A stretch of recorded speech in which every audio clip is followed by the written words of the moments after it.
right now, perhaps close to where you live. There are towns quietly slipping into oblivion.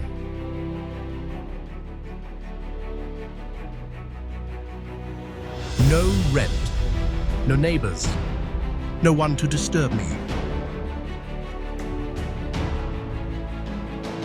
It sounds like a paradise where one can escape the outside world until you actually cross that threshold.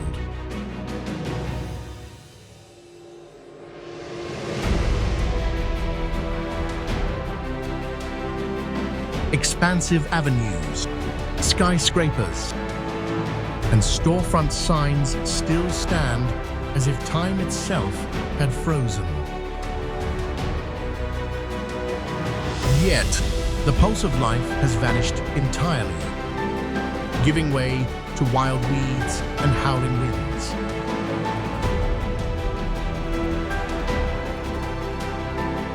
Welcome to a journey exploring impossible places, home to the planet's largest abandoned cities.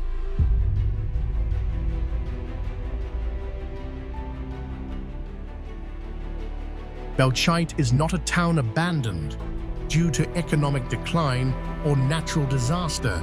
Rather, it stands as a massive scar of war, preserved exactly as it was in 1937. In August 1937, during the Spanish Civil War, Belchite became the site of a bloody clash between Republican forces and General Franco's nationalist troops.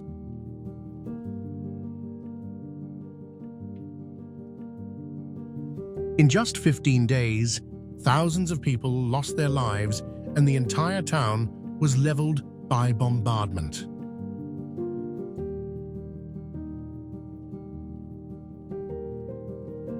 After the war, instead of clearing the site for reconstruction, General Franco ordered that the ruins be preserved as a war memorial.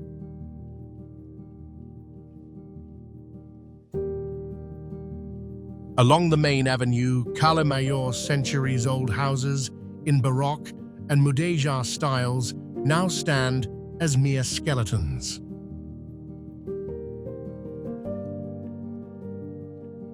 The Torre de Reloj clock tower and the ruins of the San Martin church, soaring brick structures standing stark against the sky. Walking through Belchite, you witness not only the collapse of architectural structures, but also viscerally sense the brutality of human history. It stands there as a silent yet weighty reminder of the cost of war.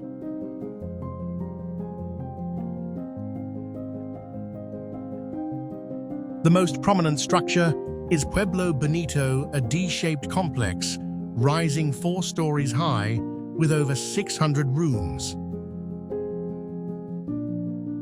Its construction required millions of hand-shaped stones and hundreds of thousands of timber logs transported from forests tens of kilometers away.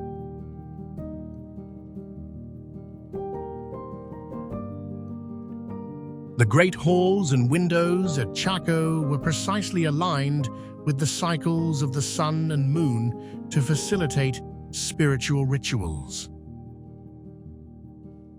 Excavated artifacts such as turquoise seashells and traces of cacao demonstrate that the site was once connected to a vast trade network extending as far as Mesoamerica. By the mid-12th century, a prolonged severe drought, combined with resource depletion, forced the inhabitants to abandon the site. They departed in an orderly fashion, sealing off their ceremonial chambers, kivas, and leaving a desert metropolis to fade into oblivion.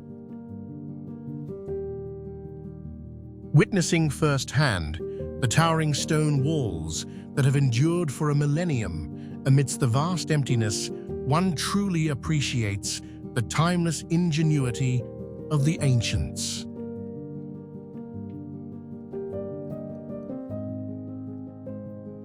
As for you, what do you think about impossible places? Please leave a comment and let us know.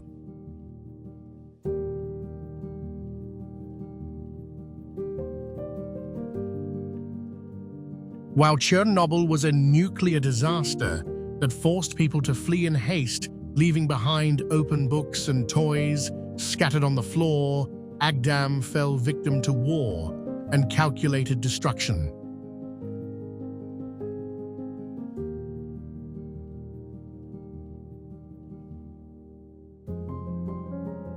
Before the 1990s, it was a bustling city of over 40,000 residents, renowned for its vast vineyards, wineries, and vibrant way of life.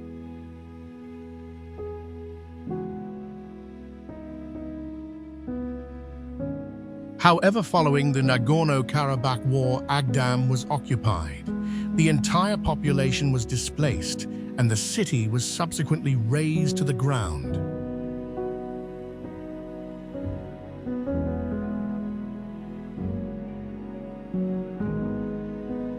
The name given to Agdam is no exaggeration. Every house has been ransacked and stripped of everything down to the last brick door frame and roof beam for building materials.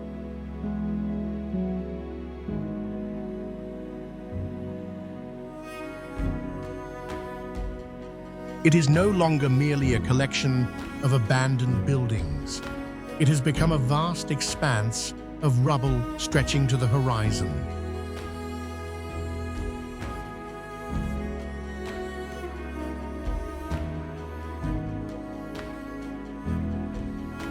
The only structure still standing amidst the ruins is the Agdam Mosque, one of the impossible places.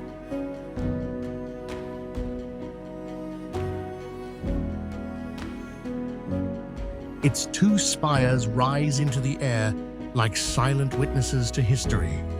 Looking down from the top of the tower, you see no roads or neighborhoods, only wild grass overgrowing the old foundations.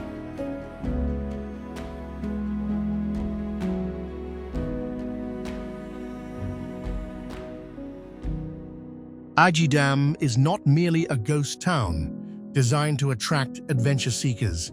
It is a colossal, stark, and deeply painful monument to the destructive power of human conflict.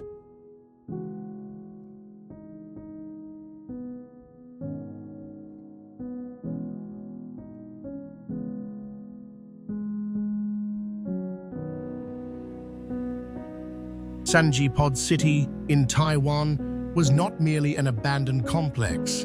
It stood as a prime example of Asia's most spectacular real estate failure of the 1970s and 1980s, a futuristic project gone wrong.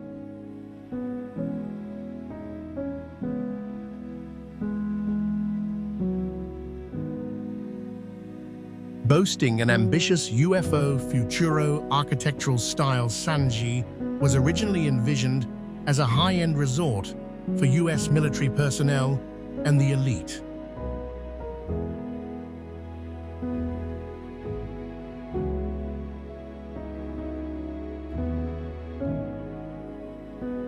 However, the use of fiberglass and synthetic plastic proved disastrous against the highly saline coastal air, causing the structures to deteriorate rapidly.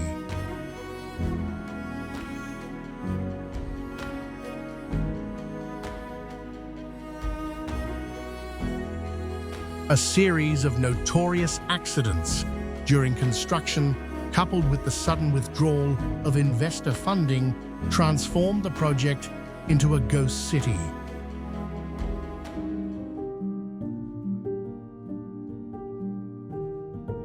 A blend of economic failure and rumors of the supernatural turned the site into a captivating icon for urban explorers urbex before it was completely demolished in 2008.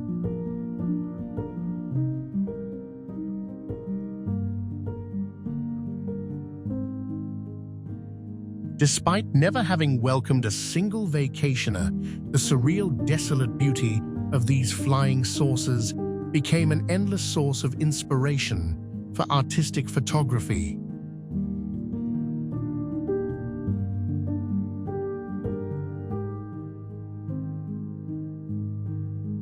The authorities' complete leveling of the complex in 2008 brought an end to one of the most unique ghost cities in history.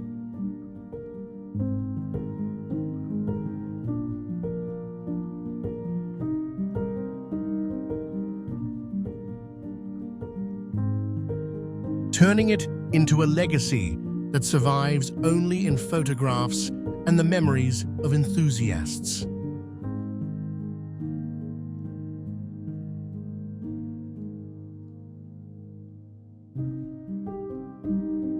In other ghost towns, like Chernobyl or Pripyat, the fear is radiation. In Wittenoom, the enemy is crucidolite.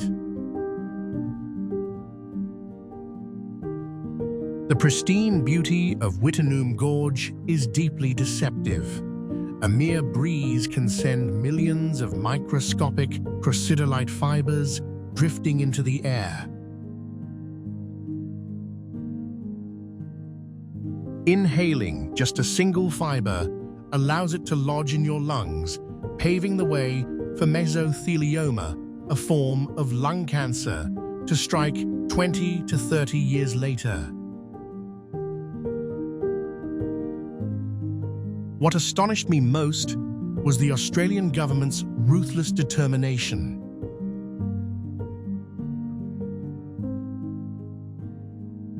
They did not stop at merely closing the mine in 1966 or relocating the residents. They erased Wittenoom from every official map, removed all highway signage, and cut off electricity, water, and postal services.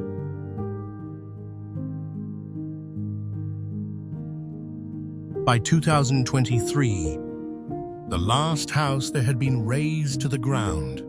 Australia wanted the world to completely forget the place ever existed.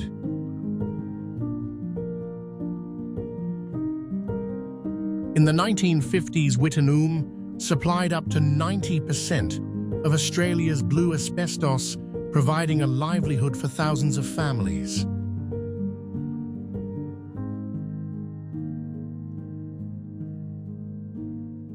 Yet the price paid was the lives of over 2,000 residents and workers who succumbed to lung-related illnesses.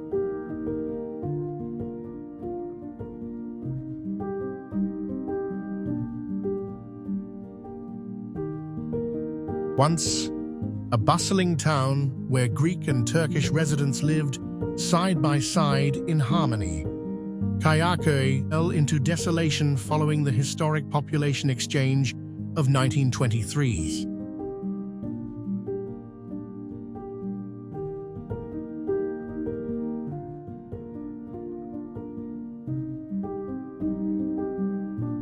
More than a century later, hundreds of grey stone houses, ancient churches, and winding, narrow streets still stand empty and exposed against the mountainside.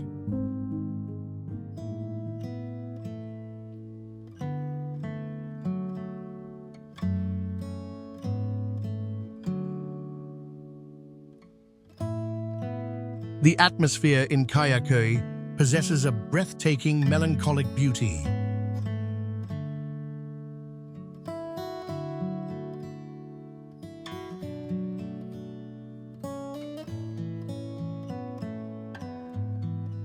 There is no sound, no light at night, only the wind whistling through ruined window frames like the whispers of the past.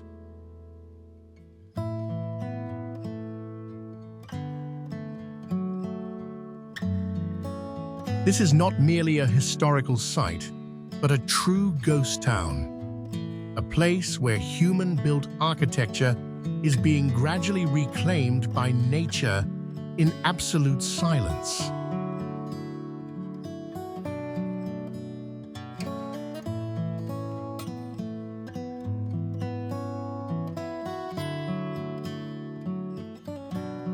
Despite being completely abandoned, the crumbling stone walls and moss-covered archways of Kayaköy still preserve the distinctive architectural imprint of ancient Greek civilization.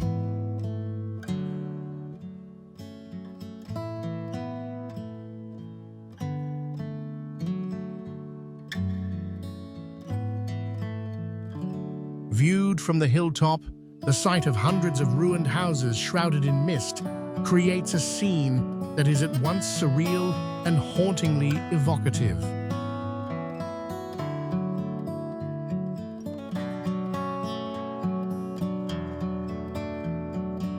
It is precisely this contrast between breathtaking natural beauty and profound solitude that makes the site a must-visit destination for those passionate about exploring mysterious places.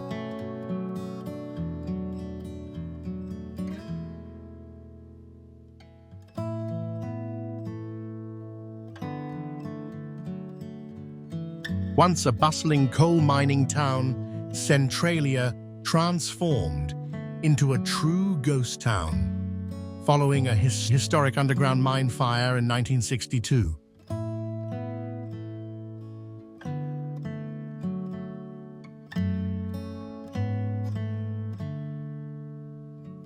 That accidental spark burrowed deep underground, incinerating massive anthracite coal seams and turning the earth beneath the town into a colossal furnace that has been smoldering for over half a century.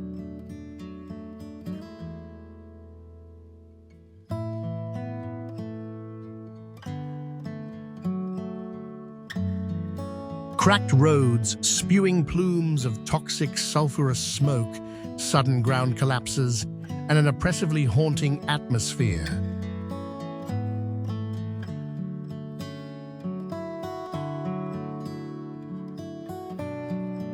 These are the elements that made Centralia the real-life inspiration for the legendary horror town of Silent Hill.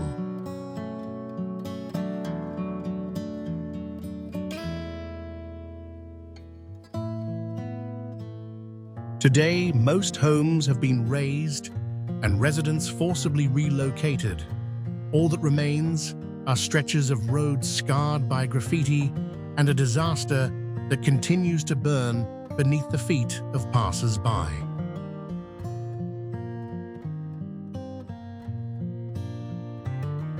Scientists predict that the underground fire beneath Centralia has enough fuel to keep burning for at least another 250 years, rendering the area permanently uninhabitable.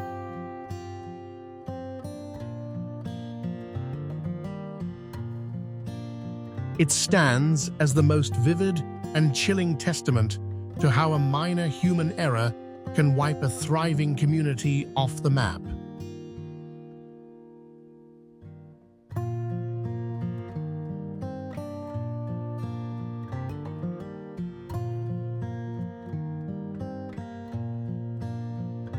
Back in the 1950s, this limestone island, spanning a mere 0.063 km2, was home to over 5,000 people, undersea coal miners and their families.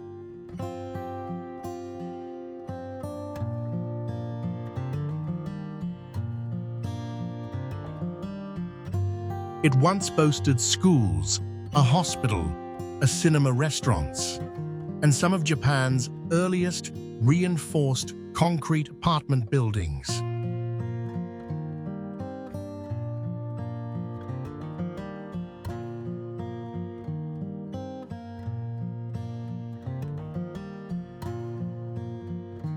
Life here was once so bustling that one would run into people the moment they stepped out the door.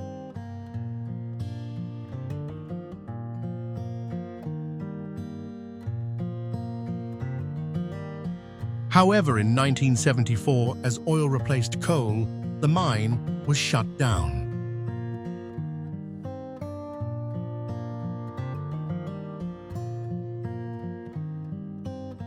Within just a few months, the entire population departed, leaving behind furniture, toys, televisions, and empty rooms.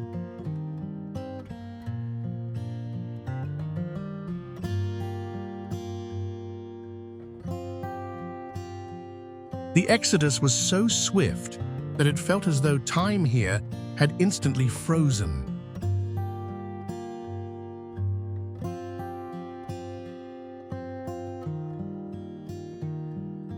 Deprived of human care, nature and the salt-laden sea breeze transformed sturdy concrete structures into bleached skeletal shells. Green moss crept up the staircases, ceilings collapsed, and rubble lay scattered about.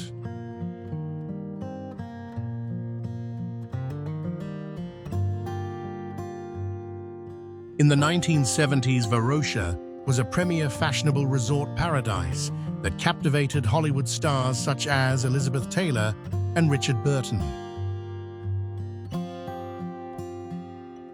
However, the military conflict of 1974 turned it all into the past overnight.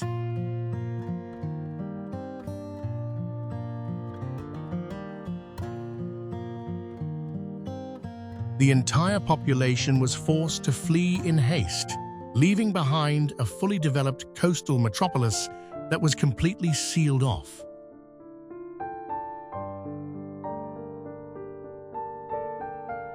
For nearly 50 years, luxury hotels have crumbled with the passage of time, and once bustling commercial streets have been swallowed by dust and weeds, creating a poignant post-apocalyptic scene.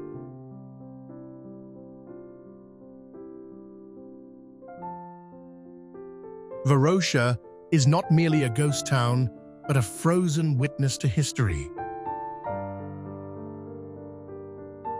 A place where the pinnacle of human opulence was forced to yield to the upheavals of the times and the silent encroachment of nature. If you had the chance to visit Varosha today, would you want to step inside and explore the abandoned luxury hotels, or simply view them from a distance along the coastline?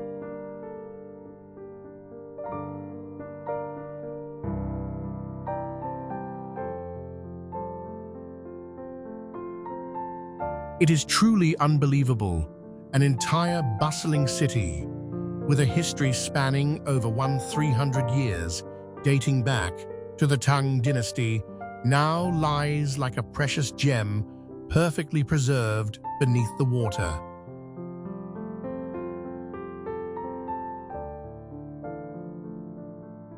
Unlike abandoned cities on land that succumb to the ravages of storms or the passage of time, the fresh lake water has preserved Lion City in pristine condition.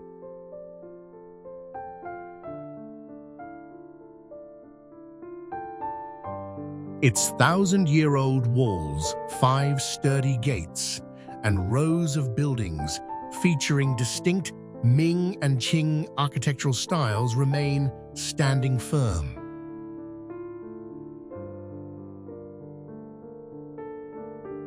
Approaching the stone archways, I run my fingers over carvings of dragons, phoenixes, and lions, as well as ancient inscriptions.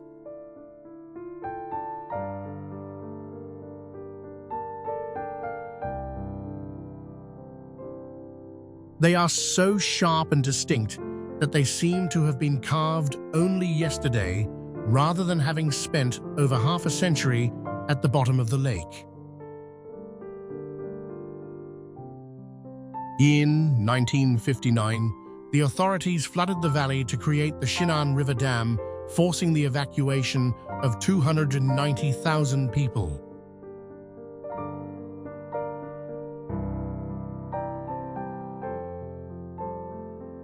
As I swim along the narrow stone-paved streets, I can clearly make out wooden roof beams, staircases, and temple gates.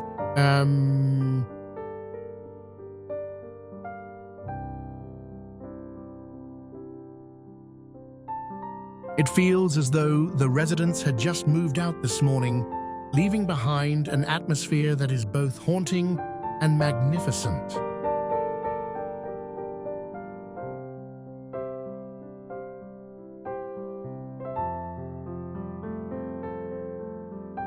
Unlike ghost towns, abandoned due to economic decline or natural disasters, Oradour-sur-Glane bears a historical wound that can never heal.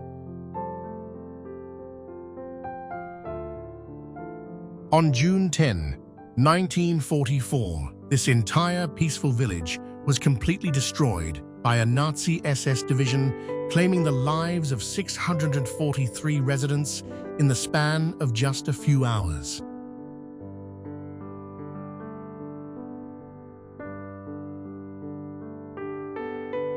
By order of President Charles de Gaulle, the town was preserved exactly as it was left after the inferno.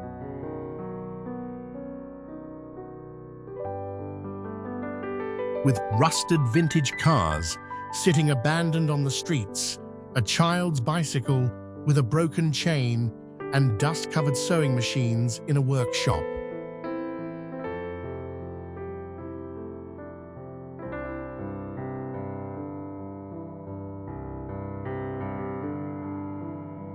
Walking through Oradour-sur-Glane, one senses not only an eerie silence, but also the palpable presence of a tragic moment frozen forever in time.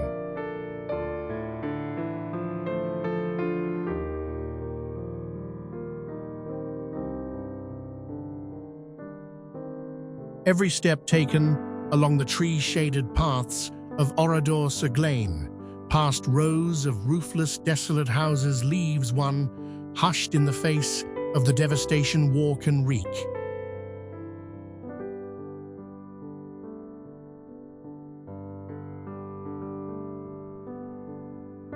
Though more than 8 decades have passed, the atmosphere here retains a profound, haunting solemnity.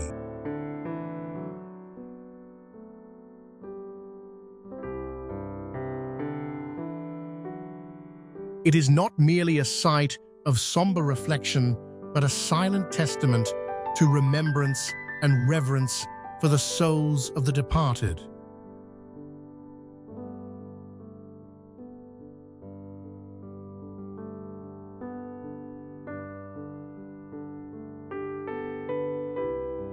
In the late 1870s, at the height of the gold rush, Bodie transformed into a bustling town with a population of nearly 10,000.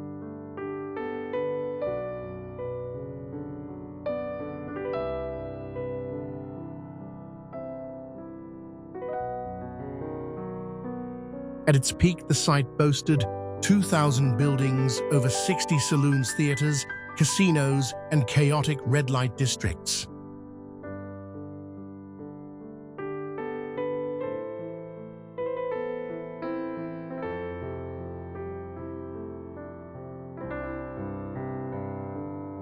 It was an era defined by Wild West gunslingers, nightly brawls, and a gold fever that blinded men to all else.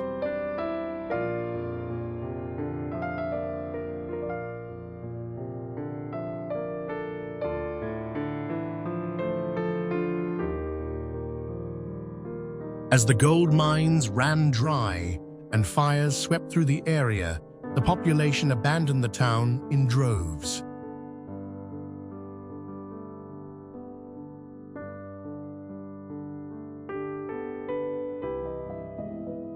Today, the state of California preserves the roughly 200 remaining structures under a unique policy.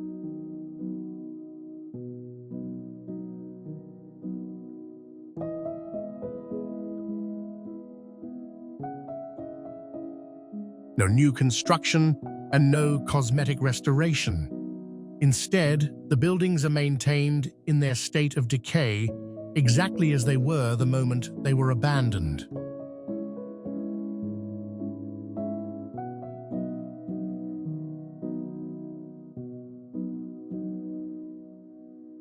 Peering closely through the dusty, grime-streaked windows of the wooden houses, the experience evokes a deeply eerie feeling.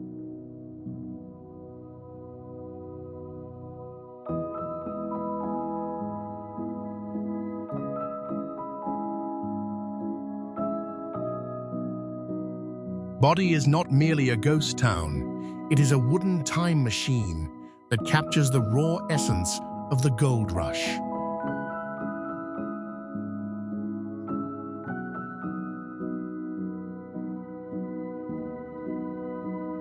Located on Shengshan Island within the Jushan Archipelago, Houtouwan was once a bustling fishing village home to thousands of residents in the 1980s.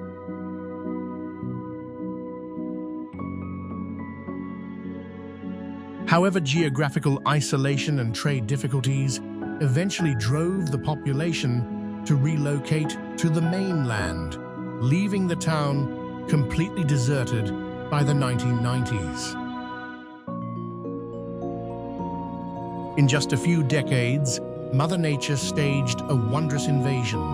Lush green vines blanketed everything.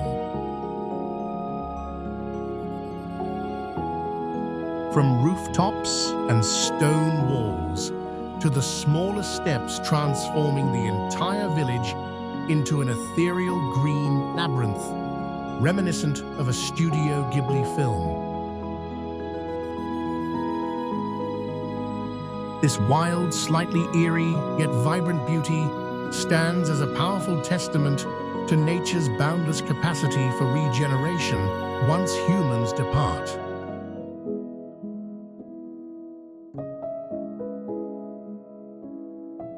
From a distance, the entire village resembles a colossal living organism breathing amidst the hazy sea mist of China's east coast.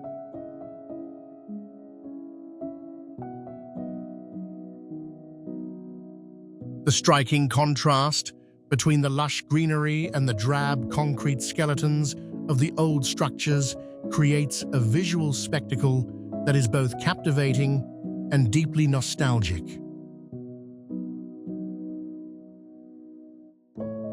It is not merely a unique landmark, but also a gentle reminder of human transience in the face of nature's eternal laws.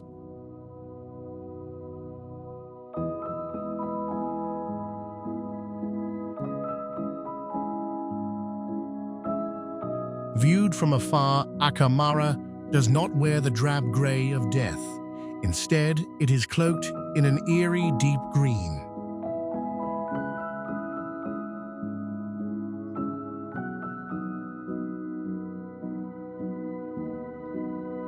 Mother Nature is reclaiming the site. Wild plants and vines press against brick walls, pierce through concrete floors, and spill out from shattered window frames.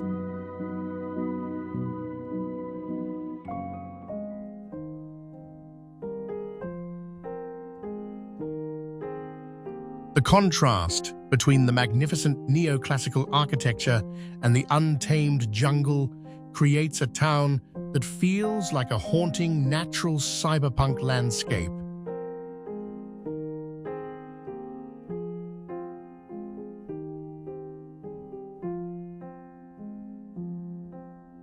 Built by German prisoners of war after World War II, Akarmara was once home to over 5,000 coal miners and their families who enjoyed a remarkably high standard of living.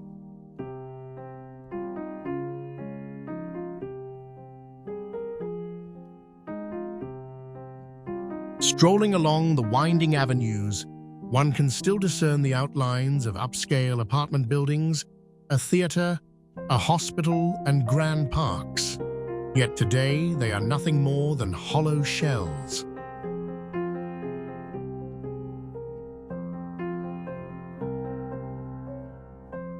The Georgia-Abkhazia conflict in the early 1990s resulted in a blockade of Akarmara lasting over 400 days.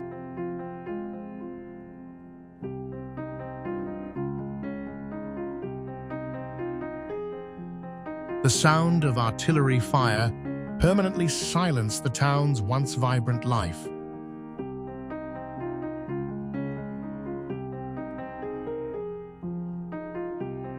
Walking through the eerie silence, the only sounds you hear are the wind whistling through door gaps and the crunch of your own footsteps on broken glass.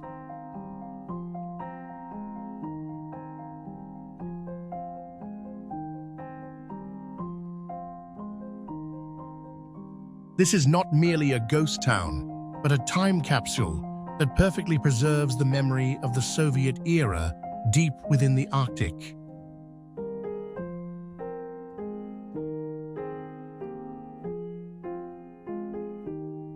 Acquired by the Soviet Union from Sweden in 1927, Pyramiden was once a proud, self-sufficient coal mining community with a population of over 1,000 in the 1980s.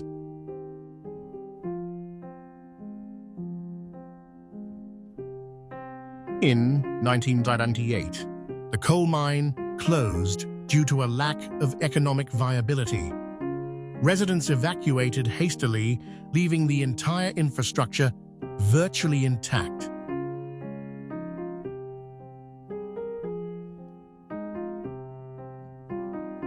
Nestled at the foot of a pyramid-shaped mountain, the site once boasted a full range of facilities, including a hospital-school sports center and cinema, as well as a statue of Lenin facing the ice cap.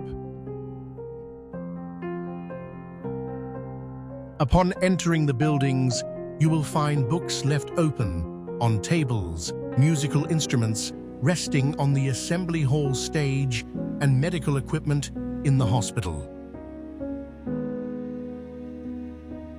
The Arctic's dry air and sub-zero temperatures have preserved everything from decay.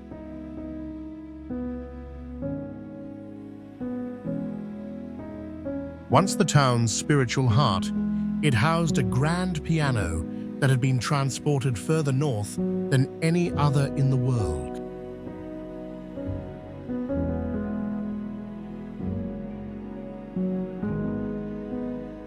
Unlike abandoned cities left desolate and moss-covered by war or natural disasters, Ordos resembles a modern sci-fi film set.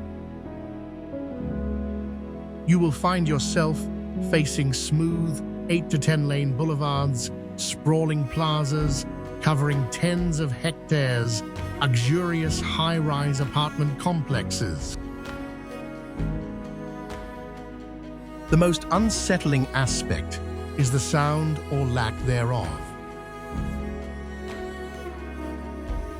In a metropolis designed to house over 1 million residents, the only sound heard during its peak years of abandonment was the wind whistling through the open spaces between the towering buildings.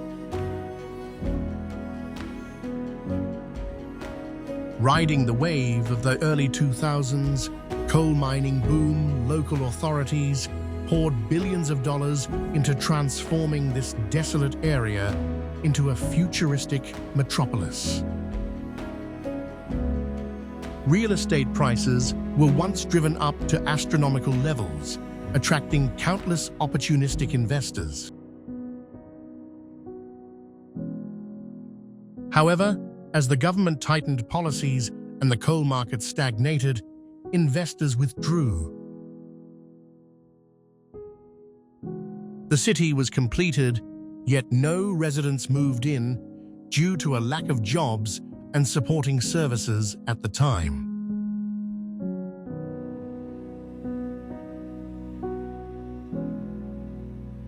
Amidst the arid Mojave Desert in California, Kelso stands as a silent, haunting witness to history. Established in 1905 as a stopover for transcontinental trains, Kelso briefly flourished into a bustling town during the 1940s, driven by an iron ore and gold mining boom. However, As resources dwindled and diesel engines replaced steam locomotives, Kelso lost its fundamental reason for existence.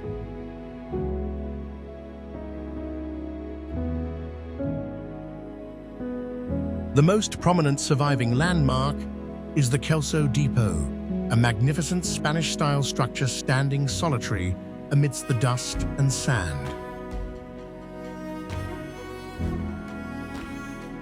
The town offers a captivating experience for those drawn to the melancholic vintage allure of the American Wild West.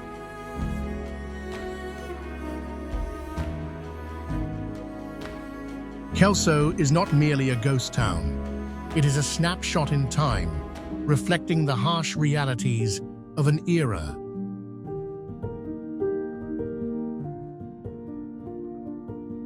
A place where people flocked for economic gain, only to vanish without a trace once the boom had passed.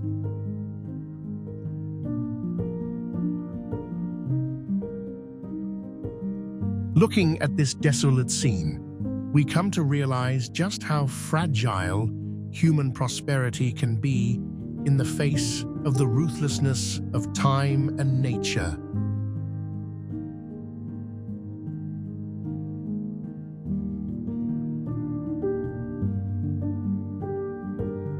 The entire city center is cloaked in a uniform milky white hue, with over 500 high-rise buildings clad in premium imported marble. Ashgabat holds the Guinness World Record for the highest concentration of marble structures globally.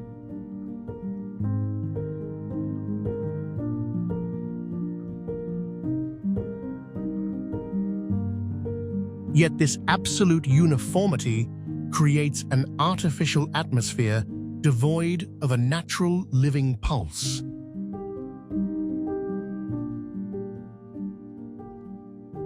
Roads spanning 6 to 8 lanes cut through the center, vast, flawlessly smooth, and spotless.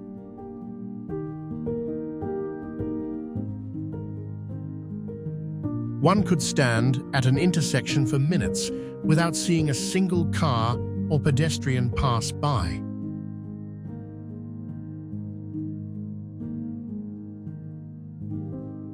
Gold-clad structures, grandiose fountains, and glass Ferris wheels gleam brilliantly under the scorching sun of the Karakum Desert. This emptiness stems from centralized planning that pushes residents toward the city's outskirts combined with rigorous urban policies. The city resembles a colossal architectural showcase designed for state events rather than a living, breathing metropolis.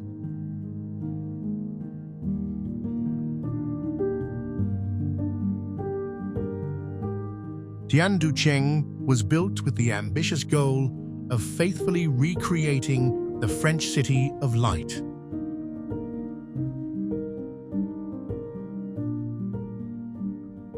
It features the Champs-Élysées Haussmann-style neoclassical architecture parks, and most notably, a 108-meter-tall Eiffel Tower replica.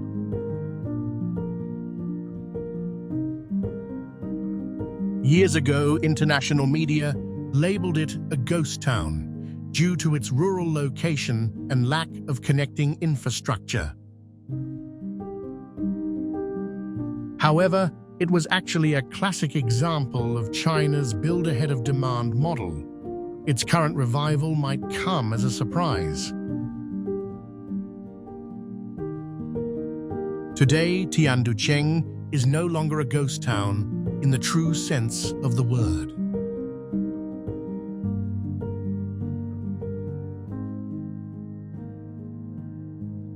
Thanks to a metro line connecting it to Hangzhou and improved infrastructure, tens of thousands of residents have moved in.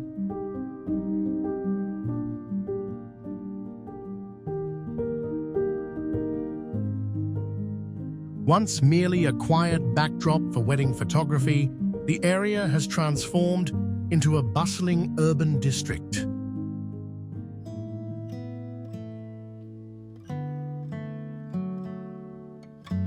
Imagine standing in the middle of a 20th century German-style town, but instead of the bustling sound of footsteps on cobblestones,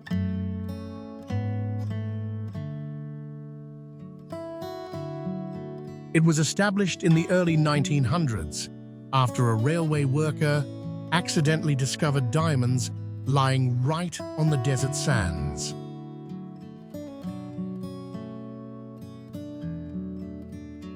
In the blink of an eye, a thriving mining settlement sprang up amidst the world's most barren desert, boasting all the luxuries of the era.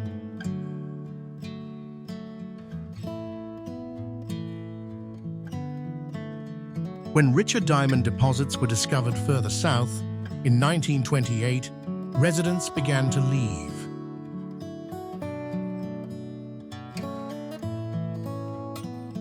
By 1956, the last inhabitant had departed Kolmanskop, surrendering the entire site to the dominion of nature.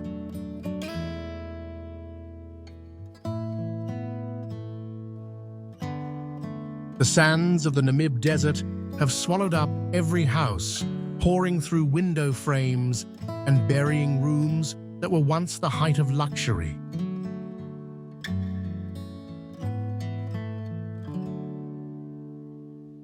The contrast between classical European architecture and the encroaching power of nature creates a haunting, ethereal beauty that takes one's breath away.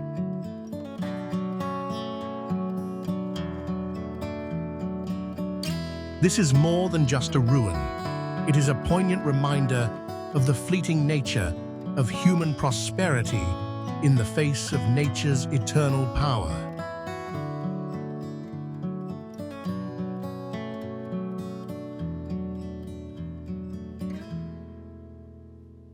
Bombay Beach is not a grand, abandoned metropolis like Varosha or Pripyat.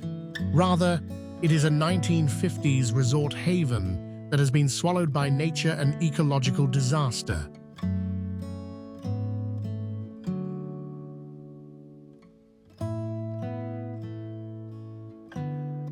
Once a tourist destination that hosted Hollywood stars, the Salton Sea succumbed to rising salinity and agricultural chemical pollution, triggering massive fish die-offs.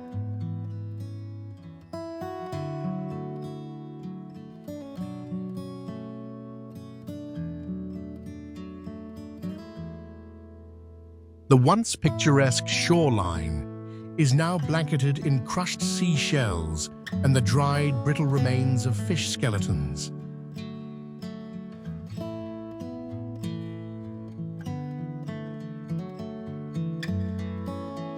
Wrecked vehicles, rusted mobile homes, and concrete ruins transform the area into a scene straight out of a post-apocalyptic landscape.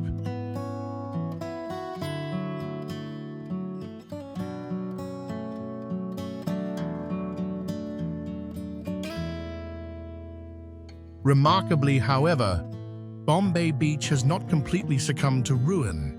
In recent years, it has evolved into a playground for the contemporary art community.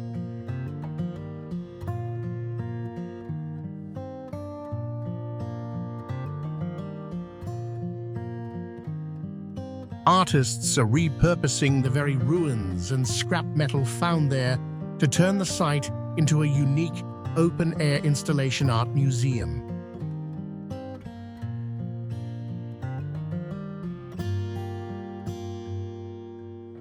Unlike the desolate, somber air of typical ghost towns, Bombay Beach possesses a peculiar charm.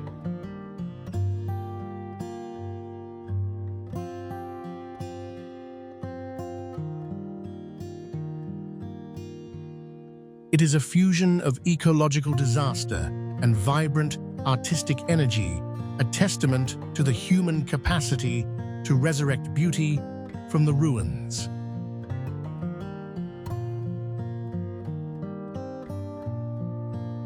Belchite is not a town abandoned due to economic decline or natural disaster. Rather, it stands as a massive scar of war, preserved exactly as it was in 1937. In August 1937, during the Spanish Civil War, Belchite became the site of a bloody clash between Republican forces and General Franco's nationalist troops.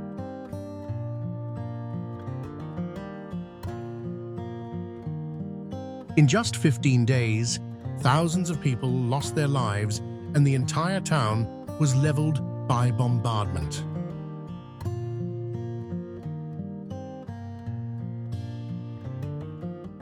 After the war, instead of clearing the site for reconstruction, General Franco ordered that the ruins be preserved as a war memorial.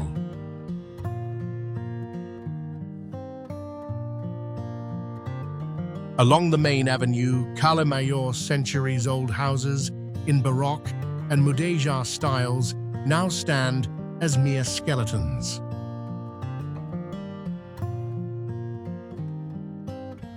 The Torre de Reloj clock tower and the ruins of the San Martin church, soaring brick structures standing stark against the sky. Walking through Belchite, you witness not only the collapse of architectural structures, but also viscerally sense the brutality of human history. It stands there as a silent yet weighty reminder of the cost of war.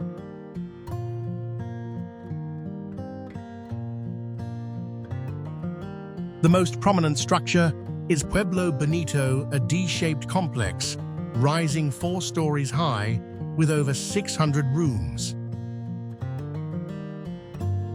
Its construction required millions of hand-shaped stones and hundreds of thousands of timber logs transported from forests tens of kilometers away.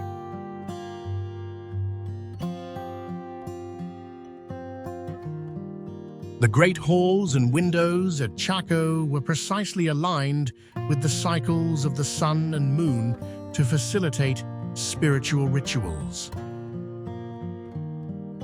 Excavated artifacts such as turquoise seashells and traces of cacao demonstrate that the site was once connected to a vast trade network extending as far as Mesoamerica. By the mid-12th century, a prolonged severe drought, combined with resource depletion, forced the inhabitants to abandon the site. They departed in an orderly fashion, sealing off their ceremonial chambers, kivas, and leaving a desert metropolis to fade into oblivion. Witnessing firsthand the towering stone walls that have endured for a millennium amidst the vast emptiness, one truly appreciates the timeless ingenuity of the ancients.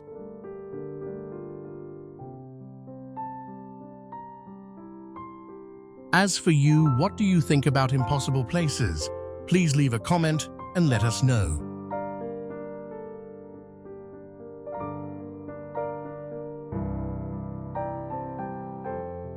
While Chernobyl was a nuclear disaster that forced people to flee in haste, leaving behind open books and toys scattered on the floor, Agdam fell victim to war and calculated destruction.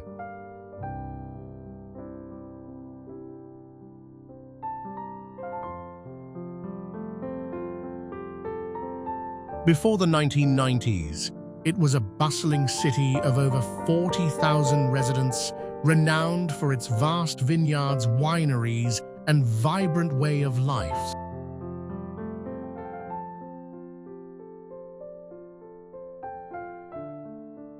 However, following the Nagorno-Karabakh War, Agdam was occupied. The entire population was displaced, and the city was subsequently razed to the ground.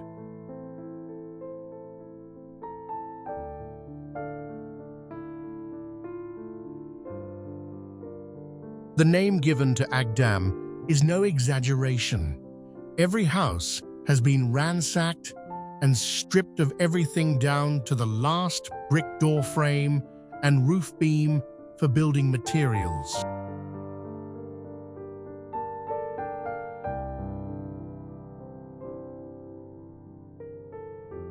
It is no longer merely a collection of abandoned buildings. It has become a vast expanse of rubble stretching to the horizon.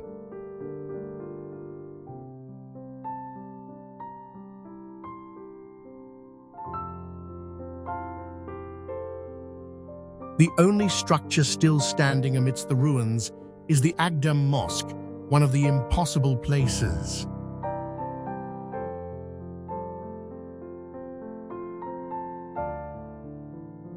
Its two spires rise into the air like silent witnesses to history.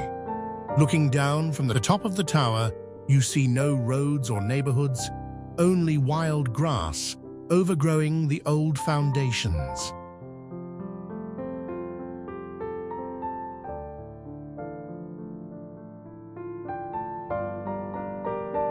Agdam is not merely a ghost town designed to attract adventure seekers.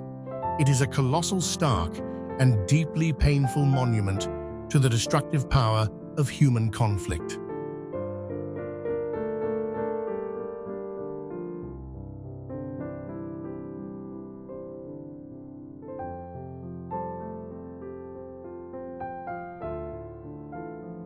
Sanzhi Pod City in Taiwan was not merely an abandoned complex.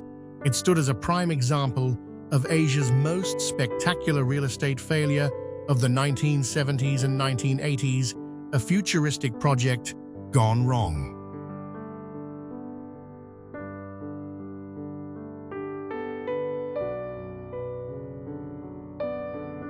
Boasting an ambitious UFO Futuro architectural style, Sanzhi was originally envisioned as a high-end resort for US military personnel and the elite.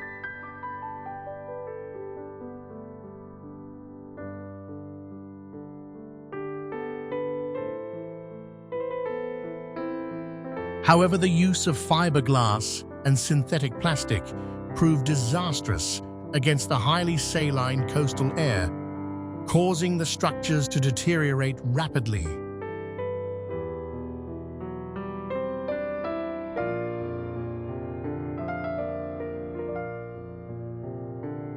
A series of notorious accidents during construction, coupled with the sudden withdrawal of investor funding, transformed the project into a ghost city.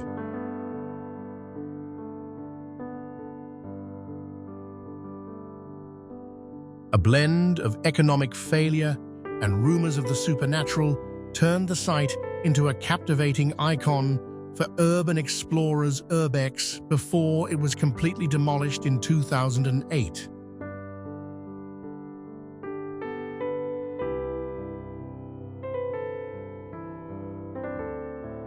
Despite never having welcomed a single vacationer, the surreal, desolate beauty of these flying saucers became an endless source of inspiration for artistic photography.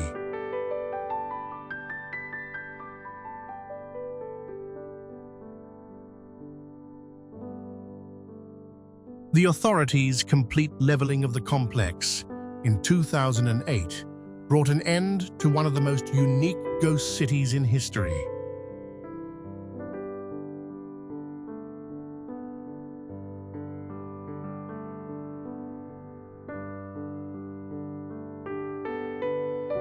Turning it into a legacy that survives only in photographs and the memories of enthusiasts.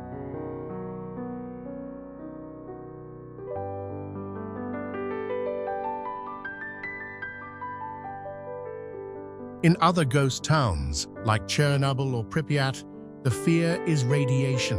In Wittenoom, the enemy is crucidolite. The pristine beauty of Wittenoom Gorge is deeply deceptive. A mere breeze can send millions of microscopic crucidolite fibers drifting into the air.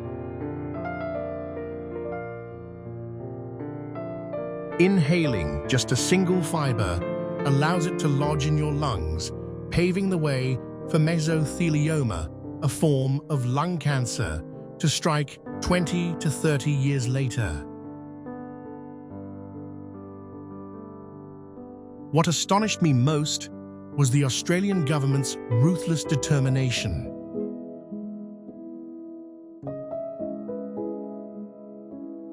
They did not stop at merely closing the mine in 1966 or relocating the residents. They erased Wittenoom from every official map, removed all highway signage, and cut off electricity, water, and postal services.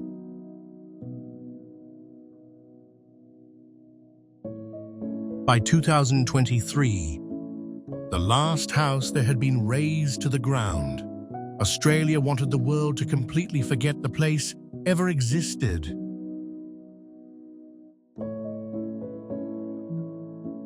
In the 1950s, Wittenoom supplied up to 90% of Australia's blue asbestos, providing a livelihood for thousands of families.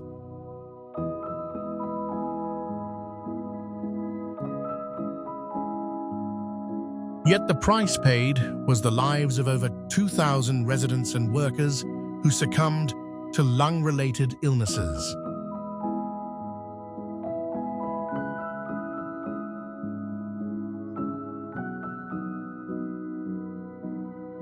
Once a bustling town where Greek and Turkish residents lived side by side in harmony, Kayaköy fell into desolation following the historic population exchange of 1923.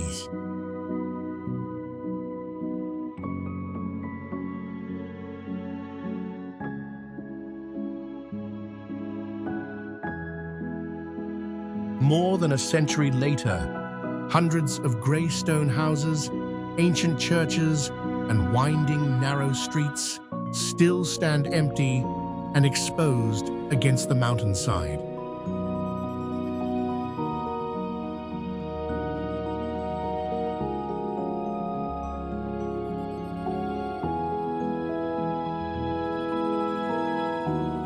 The atmosphere in Kayaköy possesses a breathtaking, melancholic beauty.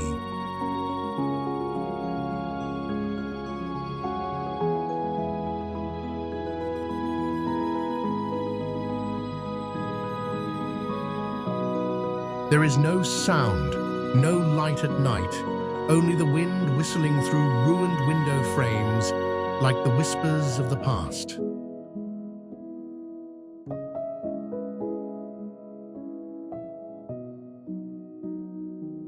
This is not merely a historical site, but a true ghost town, a place where human-built architecture is being gradually reclaimed by nature in absolute silence.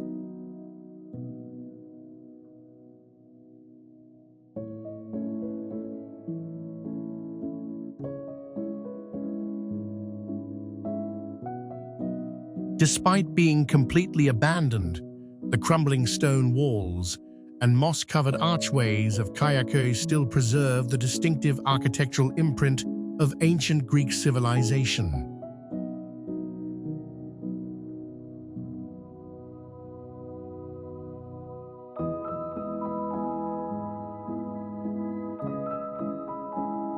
Viewed from the hilltop, the sight of hundreds of ruined houses shrouded in mist creates a scene that is at once surreal and hauntingly evocative.